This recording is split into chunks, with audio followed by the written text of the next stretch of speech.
Sir আমি এটাই বলছি যে ওই পেডোফাইলরাই মসজিদে যায় ওরাই আপনাকে মানতে হবে যে আপনার প্রশ্নে ভুল আছে। এবং তারা আবার সেই বাচ্চাদেরকে তারা যখন বড় হয় 10 বার ভাববেন। আমার প্রশ্নের ধরনটি ভুল। আপনি ভুল। আপনি ক্ষমাও চাচ্ছেন না।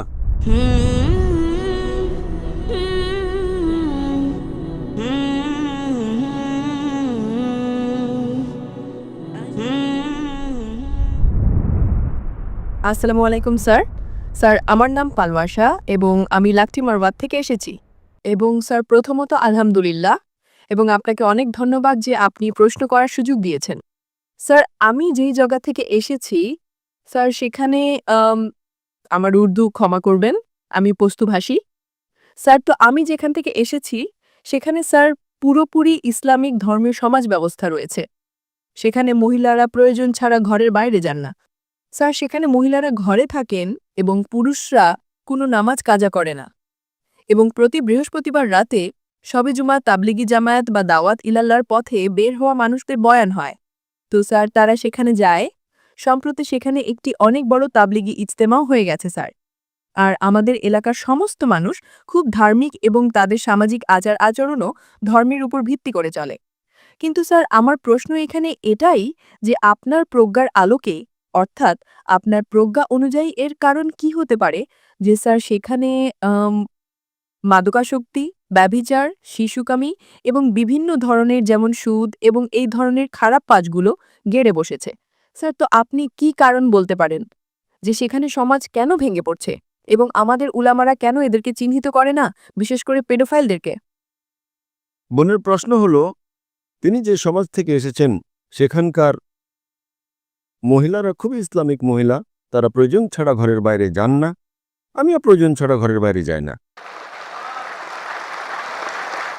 আর পুরুষদেরও প্রয়োজন ছাড়া ঘরের বাইরে যাওয়া উচিত নয়, হ্যাঁ কি না? আপনি প্রয়োজন ছাড়া বাইরে যান? না স্যার। আপনি যান না, মাশাআল্লাহ। আপনার প্রশ্ন হলো, আপনার সমাজে মাশাআল্লাহ খুব ইসলামিক পরিবেশ, ইজতেমা হয়, কিন্তু সেখানে পেডোফাইল, যদি আমি ঠিক শুনে থাকি, খুব সাধারণ বিষয়।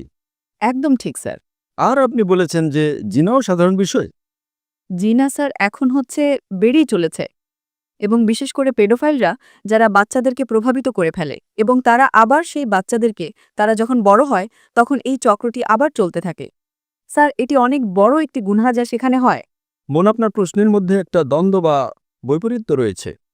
আপনি বলছেন আমার সমাজ ইসলামিক, আবার বলছেন সেখানে পেডোফাইল আছে। স্যার আমি এটাই বলছি যে ওই পেডোফাইলরাই মসজিদে যায় ওরাই। বোন বোন বোন, আপনি প্রশ্ন করেছেন, এবার একটু চুপ থাকবেন। জি স্যার। আপনার প্রশ্ন তো শেষ হয়ে গেছে, তাই না? আমার উত্তর শুনতে চান কি না? জি স্যার। তাহলে আপনার প্রশ্ন শেষ। এবার আমার উত্তর শুনুন। আপনি যে প্রশ্ন করেছেন, আমার মতে এটা একটা স্ববিরোধিতা। আপনি বলেছেন আমার সমাজ খুবই ইসলামিক এবং আমার সমাজে পেডোফাইল আছে। দুটোর মধ্যে দ্বন্দ্ব রয়েছে। কোনো ইসলামিক পরিবেশে পেডোফাইল থাকতেই পারে না।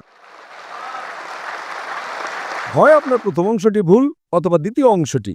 এটা সম্ভবই নয়। খুবই ইসলামিক আবার চুরি করছে? সম্ভবই নয়। আপনাকে মানতে হবে যে আপনার প্রশ্নে ভুল আছে, প্রথম অংশে অথবা দ্বিতীয় অংশে, হ্যাঁ কি না? সহজ ব্যাপার। আমার সমাজ খুবই ইসলামিক, আবার পেডোফাইল আছে। পেডোফাইল মানে বাচ্চাদের সাথে জিনা করা। হতেই পারে না। কোন ইসলামিক কিতাবে এই কথা লেখা আছে? কোরআন মাজিদে লেখা আছে? কোন অধ্যায়ে কোন আয়াতে লেখা আছে যে পেডোফাইল হতে হবে? কোন হাদিসে লেখা নেই। আপনার এই কথাটি হয় প্রথম অংশটি ভুল অথবা দ্বিতীয় অংশটি ভুল। দুটো কথাই তো সঠিক হতে পারে না।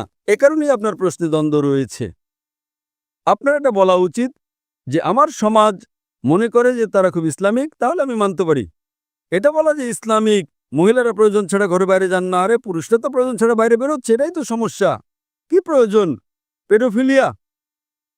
এ কারণে কখনো কারোর উপর অভিযোগ আনার আগে 10 বার ভাববেন। এই প্রশ্ন যদি আপনি আল্লাহর দরবারে করেন তাহলে তো আপনি ভেসে যাবেন আমার বোন। আপনার ক্ষমা চাওয়া উচিত, কারণ আপনার প্রশ্নটি ভুল।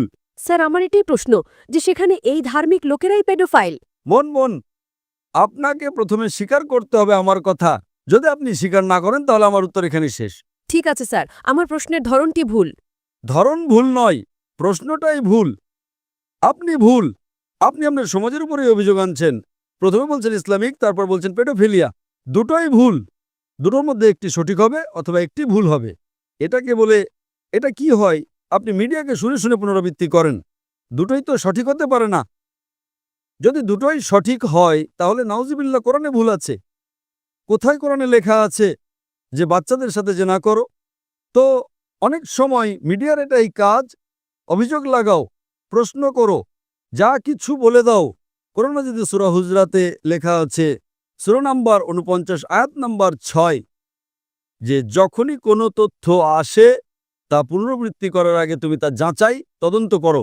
আপনি পুরো মজলিসের কথা বলছেন, হাজার হাজার মানুষের সমাবেশ, ২০,০০০ ২৫,০০০, আপনি বলছেন আমার সমাজ ইসলামিক, আবার বলছেন পেডোফিলিয়া, আর আপনি ইসলামের উপর অপবাদ দিচ্ছেন আমার বোন, এবং আপনি ক্ষমাও চাচ্ছেন না।